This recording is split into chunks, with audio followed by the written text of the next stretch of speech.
¿Qué tal? Vamos a sumergirnos de lleno en este análisis clínico y a desempacar un síndrome médico verdaderamente fascinante y súper importante, la verdad.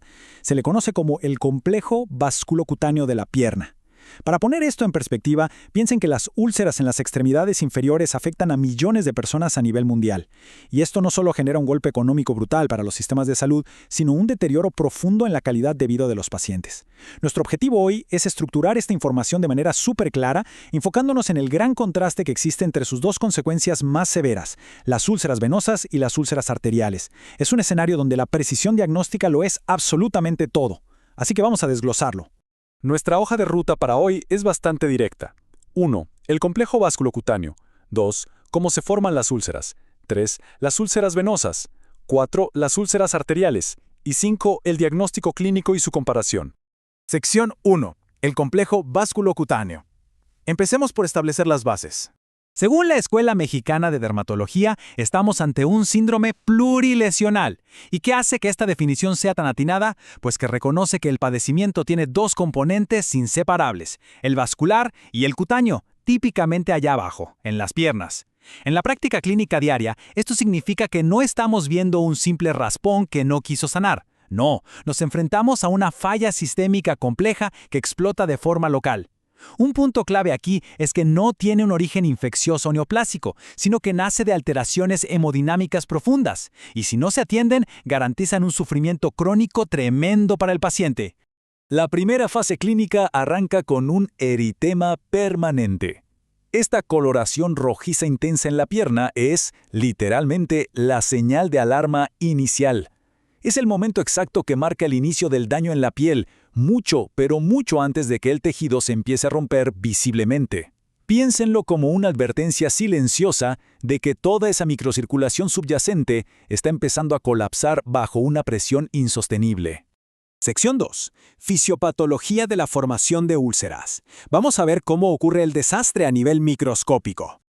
Todo este proceso es como un trágico efecto dominó. Arranca con la hipertensión venosa ambulatoria, es decir, las venas fallan en su trabajo de bombear la sangre hacia arriba contra la gravedad. Esa presión constante hace que los poros endoteliales de los vasitos se estiren de más, permitiendo que moléculas gigantes como el fibrinógeno se escapen hacia el tejido. Y aquí viene lo peor. Este fibrinógeno, que normalmente nos salva la vida coagulando heridas, forma un complejo pericapilar anormal.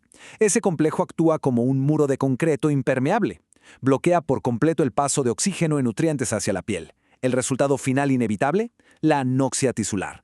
El tejido literalmente se asfixia desde adentro hacia afuera, causando muerte celular y creando esa temida úlcera. Sección 3. Úlceras venosas. Hablemos de la manifestación más frecuente de este síndrome. Al analizar la evidencia clínica de una insuficiencia venosa, el tejido alrededor de la herida nos cuenta toda la historia. Es súper evidente la lipodermatoesclerosis. Se trata de esa induración de la piel y la grasa subcutánea que se siente dura, casi como madera. ¿Por qué pasa? Porque años de inflamación crónica reemplazaron la grasa normal con puro tejido cicatricial fibroso. Esto crea un entorno sumamente hostil y degenerado donde se asienta la úlcera principal. Y si hacemos un acercamiento a la zona afectada, nos topamos de frente con la famosa dermatitis ocre. Esta pigmentación café rojiza no es ninguna casualidad. Son glóbulos rojos que se extravasaron, se descompusieron en el tejido y dejaron atrás sus depósitos de hierro, de hemosiderina. Funciona literalmente como un tatuaje biológico. Es un marcador imborrable que nos confirma, sin lugar a dudas, que esa extremidad lleva muchísimo tiempo sufriendo de estasis venoso.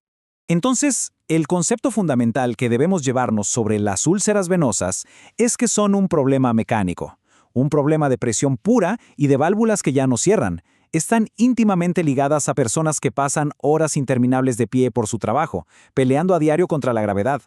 Por lo mismo, el pilar de su tratamiento suele ser conservador.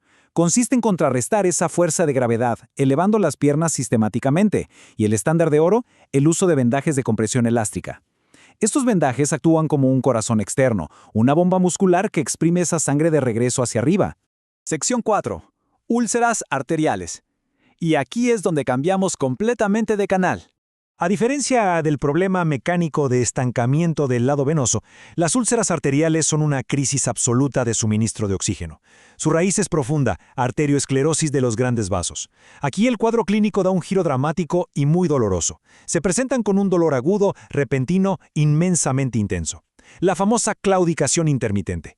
Es literalmente el grito desesperado del músculo por falta de oxígeno. Un dolor tan brutal que obliga a la persona a detenerse en seco. Estamos hablando del estadio final y a veces ya irreversible de una isquemia crónica. Además, la literatura médica asocia estos devastadores eventos isquémicos con un perfil de pacientes súper específico.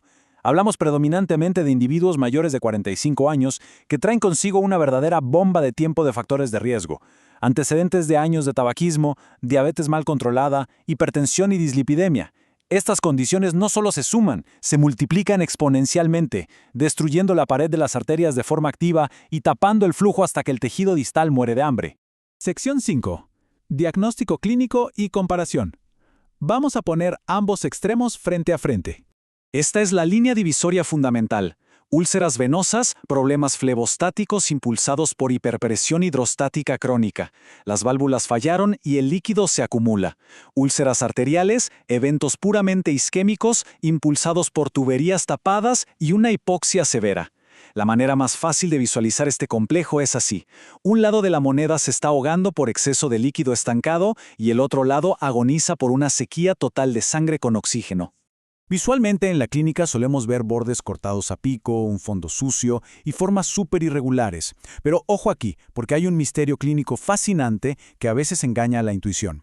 Resulta que en casos venosos, el tamaño de la úlcera no siempre tiene que ver con el nivel de dolor.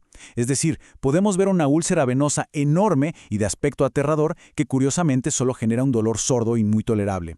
Sin embargo, una úlcera arterial pequeñita y que parece inofensiva puede desatar una agonía insoportable porque los nervios isquémicos están profundamente dañados. Es de locos. Al revisar un cuadro diferencial sintético, el contraste salta a la vista. Por un lado, tenemos la pierna edematosa, caliente y con ese dolor pesado típico de la enfermedad venosa. Esto choca frontalmente con la pierna pálida, fría, a veces sin pulso y con el dolor agudo de claudicación que nos grita isquemia arterial. Y claro, el historial del paciente es oro molido aquí. Décadas trabajando de pie en un mostrador versus una vida entera de tabaquismo y diabetes. Ese interrogatorio rápido inclina de inmediato la balanza del diagnóstico. Y para cerrar este análisis, llevándolo a la vida real de los pasillos de un hospital, consideren esto. El tratamiento estándar para curar una úlcera venosa requiere aplicar un vendaje de compresión súper apretado. Pero, ¿qué pasa si nos equivocamos de diagnóstico? ¿Qué pasa si le aplicamos una compresión fuerte a una pierna con isquemia arterial? Una extremidad que ya se está asfixiando y suplicando por oxígeno. Exactamente. Cortaríamos de tajo el poquísimo flujo sanguíneo que le quedaba. Dominar las diferencias de este complejo vasculocutáneo no es solo para aprobar un examen médico, es, sin exagerar, la diferencia entre salvar una pierna y mandar al paciente a amputación. Se los dejo como reflexión para su próxima práctica clínica.